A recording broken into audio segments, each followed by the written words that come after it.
And today on Coffee and Conversation with your girl, Shy Kenya. Y'all see how I get serious right there? When you get a minute, please go to my YouTube channel, Coffee and Conversation with Shakenya, and hit subscribe. It's free. Yeah. Look at some of the videos, please. And if you see any of them that you like, just hit share. Yeah, so other people can see it too. Yep, and then maybe they'll go back to the page, hit subscribe, share video. Then somebody from that camp might see it. You know, at least that's what I hope. And then I'll be famous, right? And then after that, get a copy of my book, Dysfunctional Family. Nah, you can get it from lulupublishing.com. You can get it from Amazon. And you can get it from Urban City Publishing.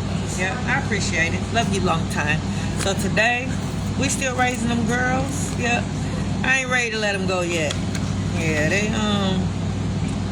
they're some good little girls. I wish I could hold on to them forever, right? Put them in a bubble. So where we are? We in part 87 of raising our daughters. I know, because when you think back to the Boys to Men series, we stopped at like maybe 18, 19. I didn't do them a just service though. I didn't hold back with the boys. That was just as far as I can take them, right? But just believe the boys made it to 300. They made it all the way up there with the help of men, right? But I couldn't do it alone, right? But these girls, yeah, I got them. Yeah, I got them. So yeah, we in 2017 still. I will try to get us to 2018. I'm trying. I am. I want to make sure we don't miss nothing, right? So let's see, 2017, no issues outside the incident. Yeah, no issues outside the incident. The children, they getting along. Everybody at peace. Everybody happy. Everybody doing what they supposed to do. All the relationships are good. Like, we don't have any issue outside of that incident. We good. Yeah, we moving right along. We recapping the manipulation tips that Dad and his camp might have been using to get that baby out of our lives. Yeah, because when you remove a child from a parent, I know you're trying to get back at that parent and make them mad and hurt them by removing that child, because that's all you can do, that's all you have, right?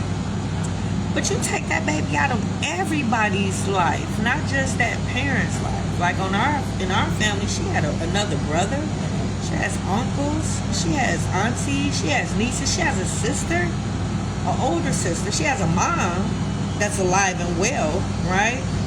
Fix it, Jesus. She has cousins. She has a grandfather. And this is family on both sides.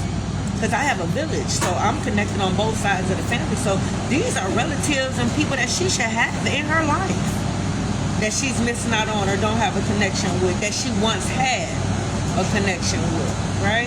Because, yep, she wasn't. I didn't put her in foster care. I didn't lose her to adoption or nothing like that. I didn't lose her to CPS or nothing like that. Yeah, so she was very well in my life for up until she turned, 15 and a half. Right? So me being raised, being around these people, all the influences I had around her, everything I told you we were doing. Yeah. Right? Fix it. Jesus, fix it. You know? Fix it, Jesus.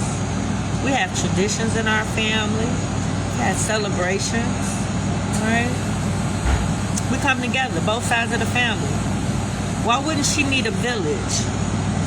Why would she have to be alone and just only have Dad and his sister and grandma when she got over 100-some people on this side of the gate to keep her safe, to teach her, to nurture her, to guide her, right?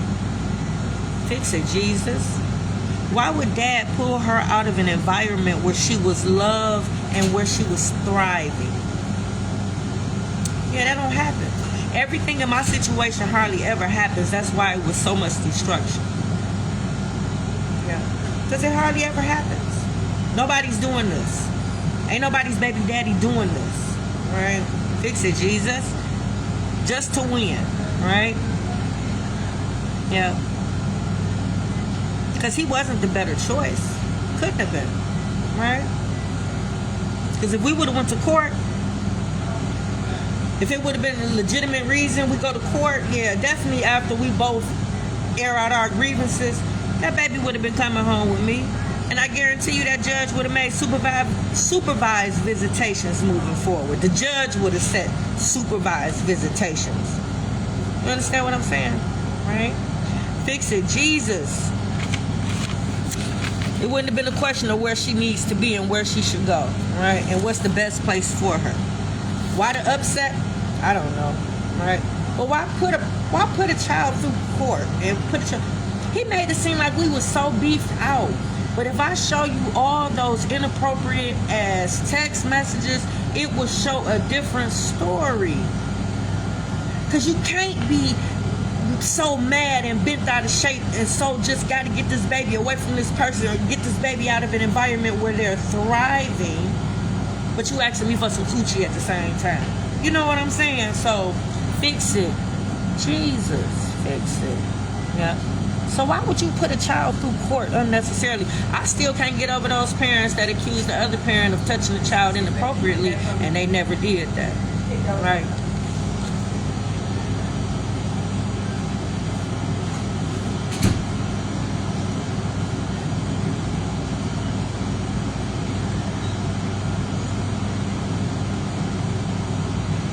Man, I forgot about the coffee. I hope ain't nobody did nothing to my coffee. Y'all coffee me. Can't nobody come in here. Let's pray over the coffee. So can you just brew another cup, right? I ain't got time. Alright, get out of here. So we'll see. Check in with me later on, make sure I'm okay. Right? So let's see, where she should be in the best place for her. Yeah, so why would you put a child through that? And why would you make a child go through the motion and describe a situation of them being touched inappropriately to accuse this parent? And it didn't happen. Like the gruesome details to, why would you traumatize a child unnecessarily, right? So fix it, Jesus. To put her through court for what? What was we fighting for real? Right? Because if I'm not fighting you, if I'm dropping her off, if I'm not giving you a hard time, if I'm not taking you back and forth to child support court, if I'm not fighting you every time I come over there, why would we have to go to court? Why would she have to choose? We've been doing just fine, right? She was going to her 11th grade, and all this whole time, my system has been in place. The living situation had been etched in stone. I got her Monday through Friday. You get her on the weekend and the summer. Why would that have to change, and why would that have to be if it's working, right? Don't break it. If it ain't broke, don't fix it. And see, he was good at that in the marriage, breaking stuff and then going back to the original as if he did it, as if it was his idea. He was horrible. I tell you, he was so horrible.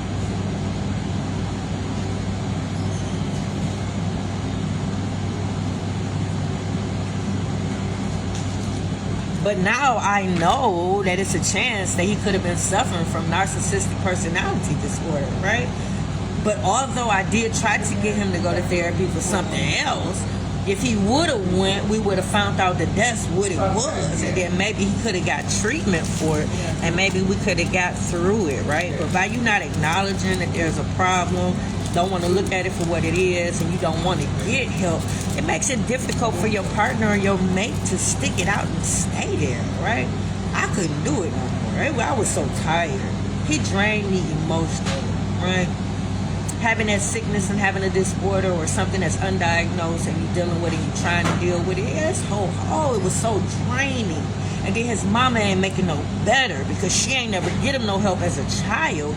So that childhood trauma that he was dealing with that added on to the disorders was unbearable, right?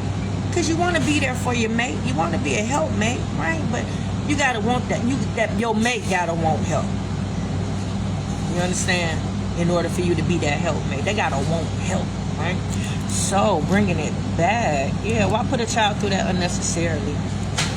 Why couldn't we continue to work together however way we was working? Even though we could have done better with our communication, for the most part, everybody was where they needed to be at the time they needed to be there.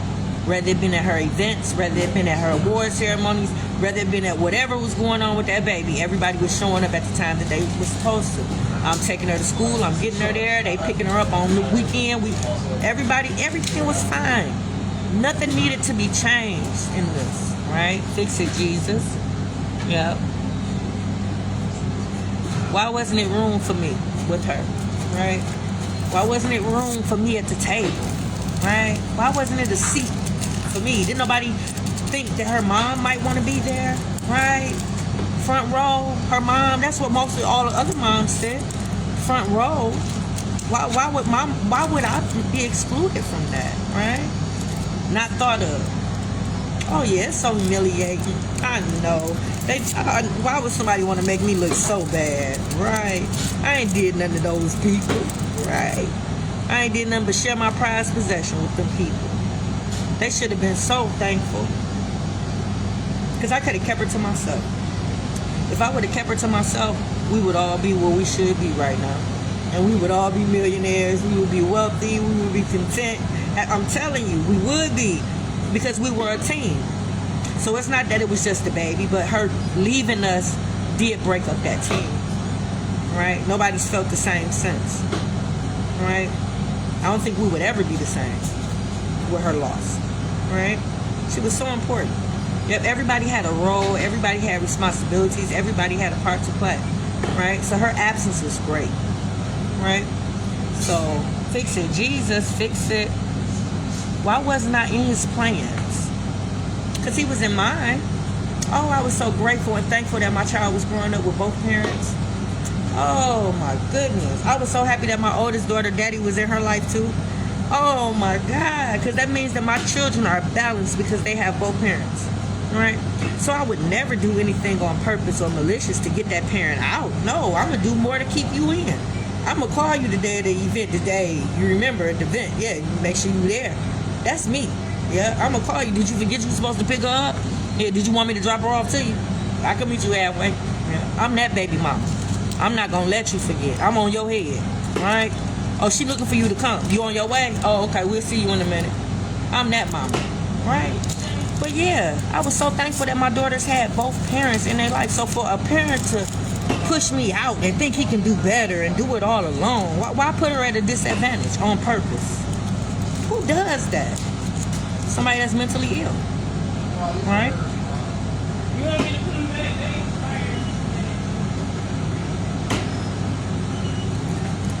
Fix it, Jesus. Fix it. Yeah. So he was in my plans. So the manipulation tips that I think Dad could have possibly used to get that baby out of my life, we're recapping. Yeah. Because the incident happened in 2017, and I'm quite sure he's trying to make that the reason why she's not in my life, whether it be him using and gaslighting the baby by using that incident, or if he's telling others to try to make it seem like I'm unfit. But here's proof, and I've shown you the manipulation tips that Dad had started using right after the divorce. So that means he had a head start, about 9 years of using these manipulation tips on the baby, right? Because yeah, for it to be such a total disconnect, that's another thing that's impossible. That doesn't happen. That's why there was so much destruction in my family, right? So we've talked about what?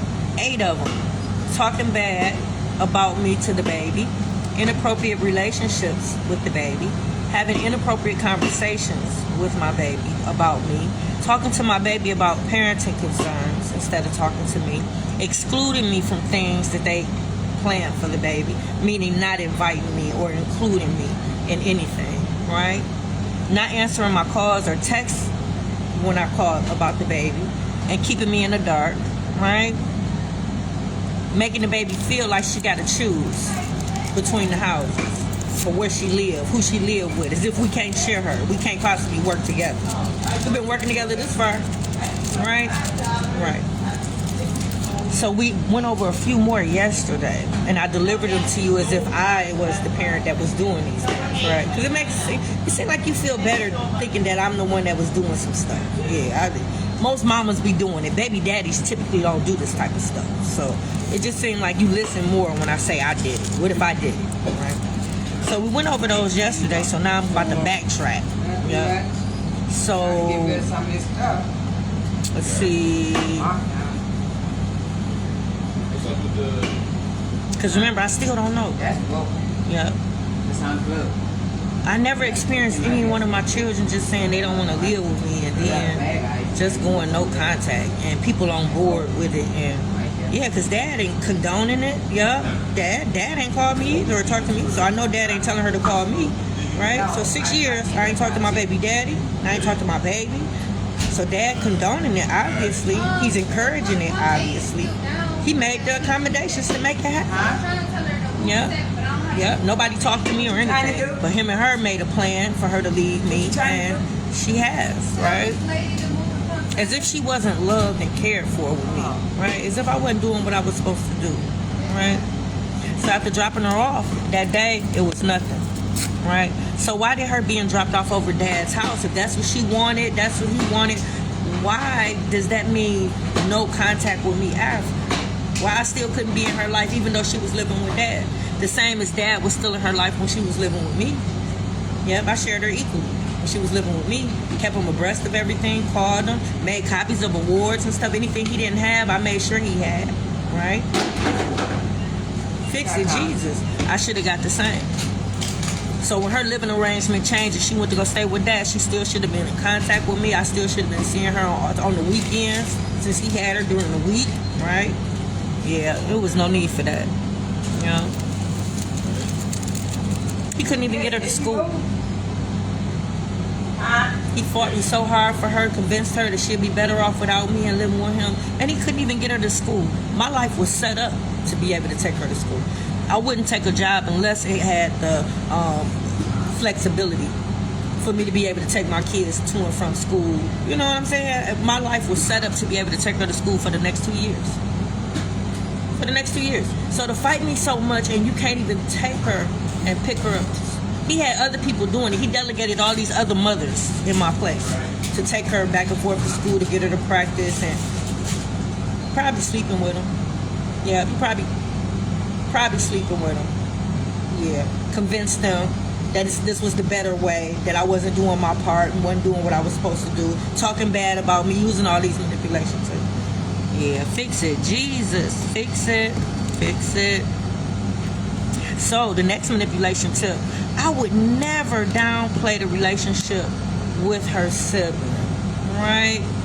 I would never call him her half brother. Never. No.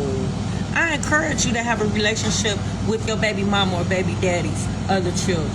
Yep, your child's siblings, they should be welcomed at your home. They should be staying the night. When your baby come over for the weekend, they should be coming too. Yeah. My oldest daughter, her brother, yep, he would stay the night at my house ever since he was a little kid. And now he's an adult and she's moved out. But before she moved out, he would stay the night at my house. He'd been in my house staying the night and she wasn't even there. Because he's like one of my children. Yeah, her little brother is like my son. Right? I love the youngest, her little brother. I miss him just as much as I miss my baby. Yep, he used to call me his buddy when I would come over there. Yep, I miss him just as much as I miss my baby. When I tell you the hurt and pain just from severing all those relationships that he did purposely just to get back at me, right? Ain't that terrible? I know. He was a narcissist, and I believe he was suffering from narcissistic personality disorder. So if you ever dealt with a narcissist, then you know exactly what I'm talking about. They be hell-bent on revenge. Oh, it's no forgiveness. None whatsoever. Fix it, Jesus, fix it, right? But yeah, I would never do that. Never. Yeah, you can come over my house at any time. My children, my son's children, they siblings. Meaning that they have siblings where the mama got other babies by other people. Yep, they are welcome to come over my house. You can come over any day in the summer and see all those kids in the backyard jumping on trampoline. Yep, and all of them calling me grandma. All of them calling me grandma. Right? So yeah, that's how I raised my kids. When I was little, my dad and Bonus mom would ask about my little brother. Christmas time, they would send him a gift. They would ask about him and say happy birthday. When you know what I'm saying? My dad didn't even allow him to stay the night. That wasn't his son. That was somebody my mama had the baby. But that was my brother, right? And then when my mom passed and I got custody of my little brothers, they welcomed them in as if they're my children. It didn't matter that them was my mama's kids by somebody else. I was raising them. I had custody of them. Right, so that's the umbrella she was raised up under. Right? So yeah, I would never, and I have to emphasize this because she doesn't, she hadn't had a relationship with her brother, her other brother, but she has a relationship with the dad's son. Right? So it's a disconnect there somewhere, because if you know the sibling relationship and you got one with this one, you should have one with that one. Right? So it makes me feel as if maybe somebody might have did some things and downplayed the relationship with her and her other sibling, as if it doesn't matter, if it's not important. But yeah, I'm letting you know I would never do nothing like that. Yeah. I would never talk to her about emancipation.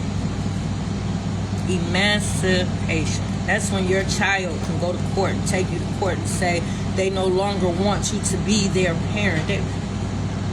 Why would I talk to her about something like that? Why would you talk to a child about something like that? If there's no abuse or neglect or no reason for it, why would that be a topic, or why would you just say that, right? Yeah, I would never do that. Why would I ever want to give her a reason or give her a way to not be in her father's life? Why would I do that as a mother, right? Yeah, I would never do that. I would never talk to her about how easy it is for her to get a CPS case open by lying or you know what I'm saying? Or coming up with an elaborate scheme to tell the worker to stage something so that it can get a CPS case. Who would talk to a child about that? Right? And the only reason why I say that, because the incident happened where it just threw me, right? The baby did something, the bonus mom called, we both decided about discipline for what the baby had done over there, right? And after she was disciplined, the baby went across the street to tell the grandma on the bonus mom, right? How do a child go tell on an adult, right? Somebody that's doing what they were supposed to do, because she was punishing her and disciplining her for what she did. She did something bad. The grandmother, which is the father's mom, said, call CPS on that bitch.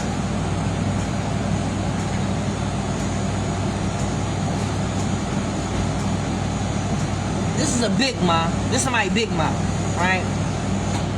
This is somebody that's supposed to be the matriarch of the family.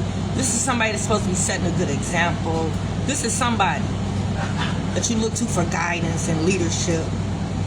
Instead of her disciplining the baby for what she did and sending her back across to her bonus mom, she says, call CPS. So you right there putting a child in a situation where not a child can use that to their advantage now, right? Who would do that? Who would? Fix it, Jesus. Fix it. I swear I should have kept my baby from these crazy ass people, right?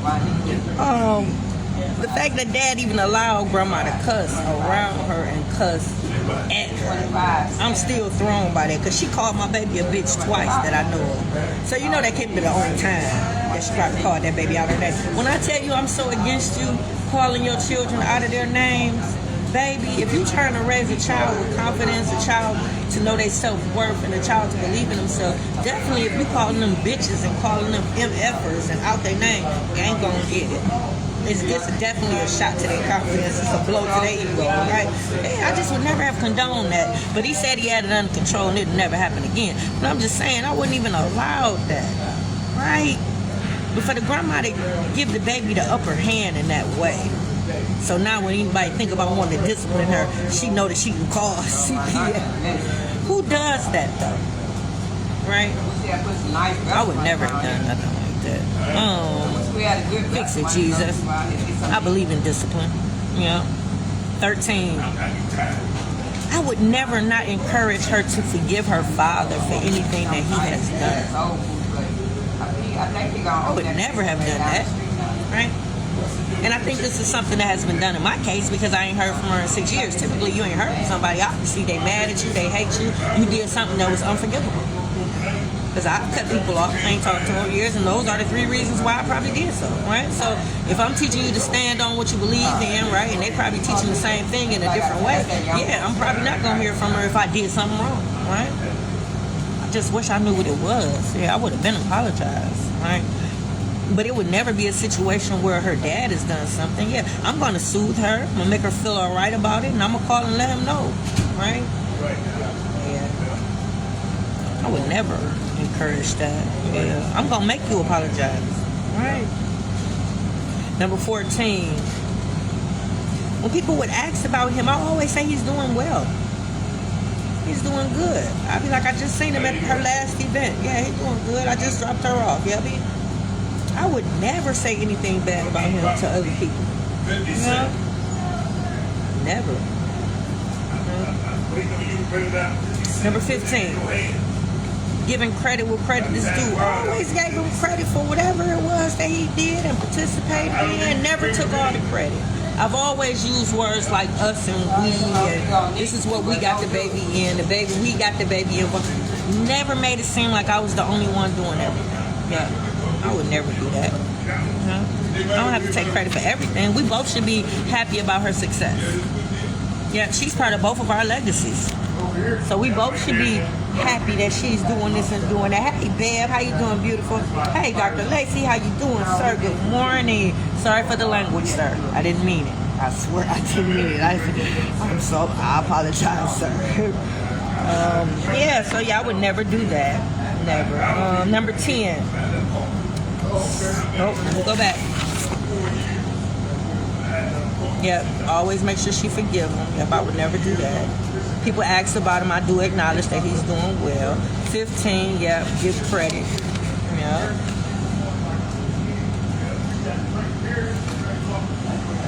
Yep, so what have we learned, class? These are the other manipulation tips, and we're going to keep adding them on.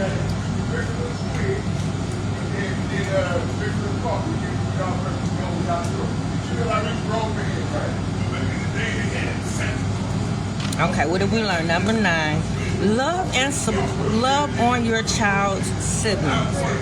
So if your baby has siblings, babies by other people, they mama and daddy got other, you gotta love on them. Yeah, love on them like they're your kids. Yeah, meaning that you ask about them, you invite them over, they should be welcome over your house when the baby come over. I know that sounds weird, but it's really not. Yeah, that's how that village is formed, right? Yeah. So always love on your children's siblings. Acknowledge them. Number 10, support your baby mama or your baby daddy.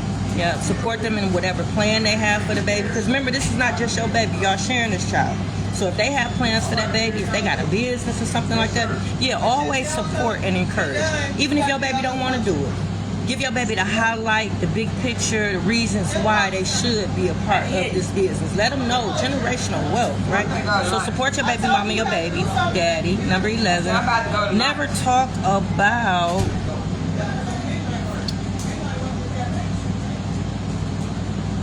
emancipation. I don't put no ideas in your baby head. If that parent is not abusing or neglecting that baby, why would you have conversations about that? Unless it's a class project or something, I don't see no reason why you should be talking to a child about that. And then talking to a child about opening up a CPS case. Showing them and telling them how to do it. If there's no abuse or neglect, what is your reason for doing so? Right? You don't put no ideas in that baby's head. 13. Your baby have a problem with their mama or their daddy, make sure if they come to you, soothe them, make them feel good. Make sure you restore the love and respect as much as you can from the incident. And then make sure you reach out to your baby mama, your baby daddy, and tell them how the baby is feeling so they can have the opportunity to come right in and seal the deal, right? Now that you done got the baby feeling some kind of way, now they're open to forgiving this parent for whatever it is. Because the goal is to keep both of y'all in the child's life. That's the goal. That's how we're going to make it, right? That fixes the broken home, right? It's not broken because y'all broke up. It's broken when y'all can't find a medium, when y'all can't find a way to work together, right? So, don't do that. That was number 14. Give credit where credit is due. Yeah, your baby mama, baby daddy doing everything they're supposed to do, acknowledge that. Yeah, let them know. Yeah, tell them thanks. Yeah, keep it up, Jim. All right? Sue, you're doing a wonderful job with the children. All right. Yeah. What's great? Not everywhere. And be that PR person. Yeah, you see somebody in the street that asks about him or whatever. Yeah, don't do like my baby daddy. When somebody asked how I was, they said they didn't know, and they very well knew. Well, yeah, she's doing very well. She got a radio show. She got a youth program. She got her book out. She got a cleaning company. She got all the kids working with her. Yeah, and she know how to do a little painting and drywall. Yeah, I guess she all right. You know. Yeah, give me a shout out. Don't do that, right? Yeah, but be your baby daddy, baby mama's PR person. Yeah, keep it straight face in the street. You know, that's y'all together. Yeah, that's your ally, that's your partner. Y'all raising this baby. Ain't no need to bad bump him and bad talk him and make people think and feel a way about him. Yeah, this your child's father. This your child's mother. Children want to look up to their parents and they want other people to feel the same way about them, right? So show some respect. Right? So y'all, let's get to coffee and conversation. I can get up to that house. Them walls is almost ready to paint. Oh yeah, I'm cold. You can't tell me nothing right now. You can't even talk to me directly. Not right now. Yeah, the way I did them walls at that place. Okay, I'm out. That's the number on the back of the street that they call for that.